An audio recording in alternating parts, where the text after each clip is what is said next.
Саламатсыңдар ма оқушылар? Саламатсыз ба? Қалдарың қалай? Жақсы. Бүгін сабақта біз осыдан әрі қарай неорганикалық қосылыстардың келесі класстарын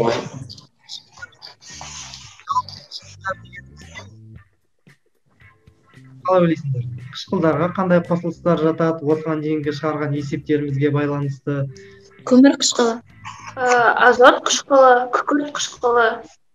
Күкірт қышқылы. Сонымен қатар үйде мысалы тамақ жасау барысында кейбірде қолданатын бір қышқылымыз бар ғой? Тұз қышқылы ма? Сірке суы ма? Яғни сірке қышқылы бар, иә? Сол сияқты бізде қышқылдары бар. Осыған байланысты қазір мынандай тапсырманы қарап кетсек. Сәйкестендір. Күнделікті өмірде кездесетін қышқылдар. Қышқылтым дәмі бар сүт, қымыз, шұбат, лимон, алма бұрыннан таныс. Қышқылдар тағамдарда, жемістерде, көкөністерде, соустарда, дәмдеуіштерде және дәрілердің құрамында. Адам асқазанында тағы да басқа жерлерде кездеседі. Мағлұматты тыңдап алғаннан кейін енді мынандай тапсырманы орындайық. Бізде алдарымызға мынандай қосылыстар беріледі. Осы қосылыстардың біз қандай қышқылдар құрамында бар екендігін анықтауымыз керек. Бұл жерде бізде оңай қарап отырсақ, мына бізде көбісі осы затқа байланысты атаулармен кездесетін қышқылдарымыз бар. Қарап көрейік. Біріншісі бізде Аскорбин қышқылы. Аскорбин бар. Алманың құрамында бізде бар. Алма қышқылы. Жүзімнің құрамында Шарап қышқылы. Шарап қышқылы. Өсімдік құрамында қымыздық қышқылы бар. Шамалы қиындау болуы мүмкін. Ары қарай бізде көмір қышқылы. Көмір қышқылы. Лимонның құрамында Лимон қышқылы. Құмырсқа. Құмырсқа. Сүт. Яғни біз орындады жауаптарымыздың барлығы дұрыс екен. Қышқылдарды жіктеу. Қышқылдардың жіктелуі сызба нұсқасымен танысып, қышқылдарды жікте. Қышқылдар сутек атомы мен қышқыл қалдығынан тұратын қосылыстар. Яғни бұл жерде біз қандай ақпарат аламыз? Бізде жалпы қышқылдар дегеніміз бұл жерде сутек атомы және қышқыл қалдығынан тұратын қосылыстар дейді. Яғни бізде осы жерде формуласын осы жерден қарап құруымызға болады. Осыған байланысты бізде қазір тапсырмалар беріледі. Осыдан алдында біз мынандай ақпарат айтып кетсек, жіктелуіне байланысты. Қышқылдар бізде өзі бірнеше жіктелу түрлері бар. Осыған байланысты тоқталсақ, алдымен бізде қышқылдар оттекті және оттексіз деп бөлеміз. Және осы әрбір оттекті және оттексіз қышқылдарымыз өз ішінде сутек атомдарына байланысты, олар бір негізді, екі негізді, үш негізді деген сияқты сутек атомдарына байланысты бөлінеді. Осыған байланысты алдарыңызда мынандай тапсырма бар. Осы тапсырманы мұқият қарап орындап көрейік. Так, бұл тапсырмаға бізге 3 минут уақыт берілген. Осы қарап көрсек міне. Қышқылдар оттекті және оттексіз деп бөлінген. Қарайғанда бір негізді қышқылдарға бізге қандай қышқылдар мұнда жатуы мүмкін? Қарап көрейікші. Бірнеше нұсқа ұсынылған. Қайсы жатуы мүмкін? Оттекті бір негізді қышқылдарға. Бұл жерде келесі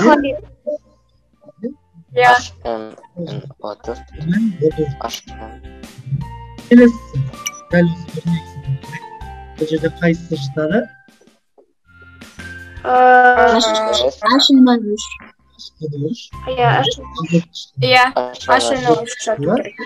Осы қосылыстарға бір негіздіге жатады. Енді дәл осылай бізде сутек санына байланысты ары қарай келесілерді табу оңайырақ болады.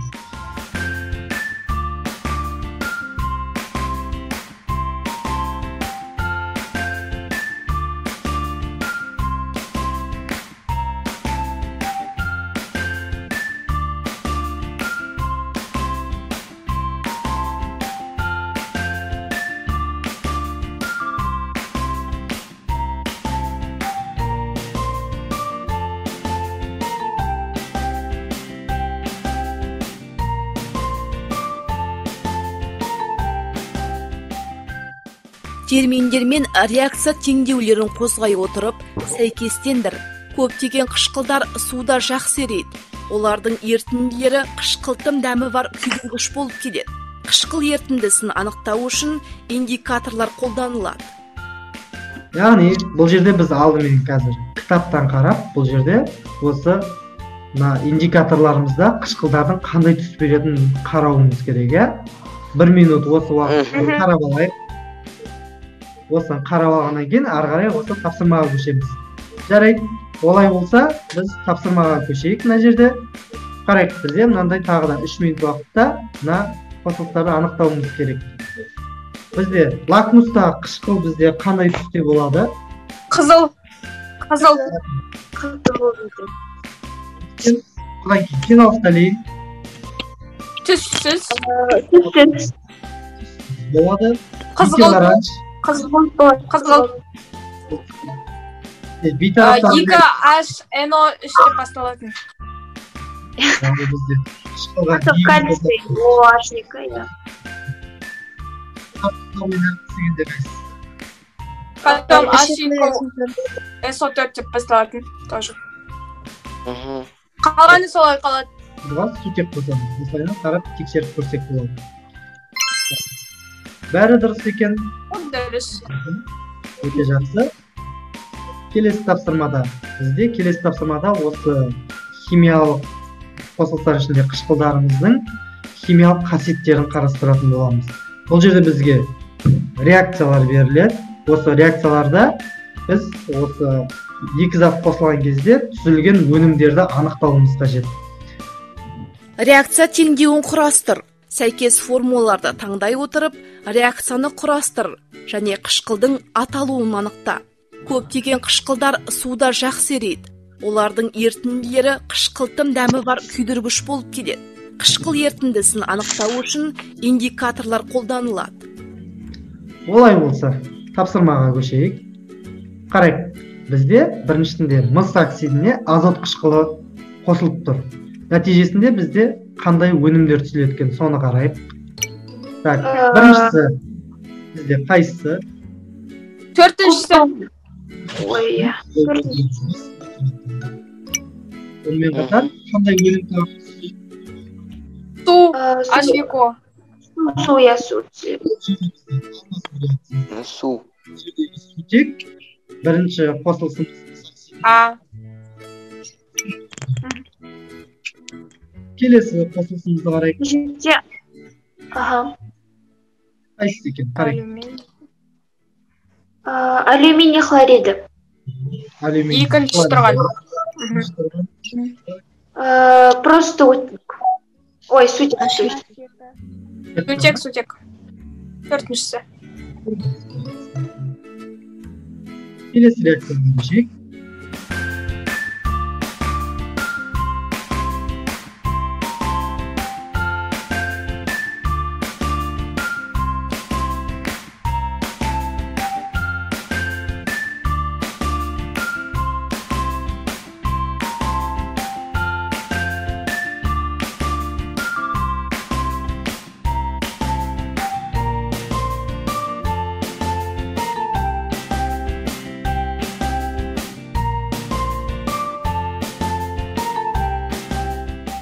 Ары қарай, мына жерде осы реакциялардың барысында бар қышқылдарды анықтауымыз қажет. Бірінші реакциямызда бізде қандай Бірінші азот қышқылы, азот. азот қышқылы, одан кейін H хлор бізде. Оның атауы қандай? Хлорсутек. Хлорсутек. H2O. Ол күкірт.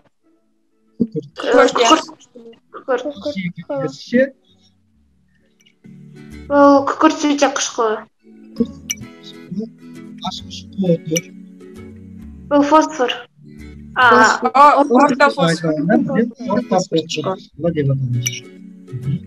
Соңғысы H2 кремний болып. Иә, бұл кремний қышқылы ма? Иә. Тапсырманы орындадық. О. Дұрыс болып шықты. Өте жақсы, жарайсыңдар. Енді біз осы химиялық қосылыстардың ары қарай химиялық қасиеттеріне тоқталсақ, қарайық, бізге ол үшін мынандай виртуалды лабораториямызға кірейік. Лабораториямызда бізде мынанда орысша жазылған, осы орысша жазылған лабораторияға тоқталайық. Сәйкесінше өзім сіздерге көмек ретінде аударып беріп отырамын. Бізде осыған байланысты қышқылдардың химиялық қасиеттеріне байланысты бізде мынандай лабораториямыз бар. Қарайық, бізде бірінші лабораториялық жұмыста тұз қышқылы берілген және де бірнеше металл түйіршіктері берілген. Бұл металдарға мырыш, темір және мыстың түйіршіктері берілген. Алдымен біз лабораториямызды бастауда мына жерден колбамызды алайық. Бірден 3 металымызға 3 колбамызды алайық. Осы жерден ары қарай қарап көрейік енді. Бірінші алдымен бұл жерде біз тұз қышқылын 3 колбамызға құямыз. Молдатып, үшіншісі құйып алғаннан кейін алдымен әрқайсысы металдарды біз әрбір колбаға салып қандай құбылыс болады сонан байқап көрейік. Біріншісіне салдық, бұл мырыш түйіршігі. Мырыш түйіршігін салғанда бізде қандай құбылыс байқалды? Қарап көрейікші. Бізде не байқалып тұр мына жерде? Көпіршіктер шығып жатыр. Яғни ол газ. Газдар. Газ бөлінді. Бұл бізде қандай газ болады? Егер біз мырышқа тұз қышқылын қосқан кезде реакция бойынша бізде қандай газ бөлінеді? Ағай, сутек газ түзіледі. Сутек. Келесі қосылысты қарайық. Екінші колбамызға біз темір түйіршігін салайық. Салдық. Енді осы құбылысты да қарап көрейік. Қандай құбылыс байқалып тұр? Бұл жерде де газ бөлініп жатыр. Бұл жерде де көпіршіктер шығып жатыр. Көпіршіктер шығып жатыр. Газ бөлініп жатыр. Сутек газы бөлініп жатыр. Қарап көрейік. Бізде мысалы мына жақта Бұл жерде мыстың белсенділігі төмен болған соң реакция жүрмейді. Әрине, бұл жерде біз осыған дейінгі сабақтарда өткенімізде аңғаратын болсақ, металдардың белсенділігі қатары бойынша мыс бізде белсенділігі нашар элементтерге жатады, сутектен кейін орналасқан.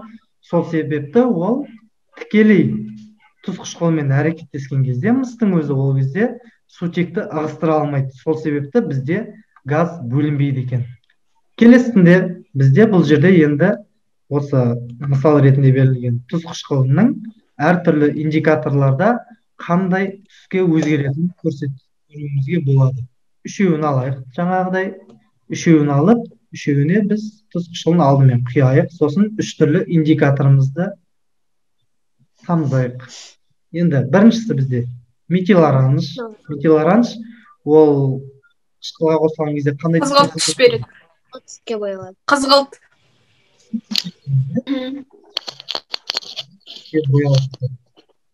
Келесі бізде екіншісіне енді фенолфталенді қосайық. Фенолфталенді қосқан кезде қандай түс көрсетеді? Түссіз. Түссіз болады. Түссіз болады. Осы жерде көрсек Өзгермейді. келесі бізде лактоз қосқан кезде қандай түс көрсетеді? Бұл жерде қызыл түске енеді. Мына жерде көрсек, бұл бізде қызыл түске айналады екен. Біздің сабағымыздың соңында мынандай рефлексияға жауап берейік. Барлығымызды Jamboardтағы қосымша бағдарламамыз бар деген ойдамын. Осы Jamboardқа кіріп, қазір ссылкасын жіберемін чатқа. Осы рефлексияға өз жауаптарыңызды ұсынсаңыздар деп ойлаймын. Бұл жерде бізге нені түсінгенімізді, одан кейін қандай алған әсерімізді айтып кетсек.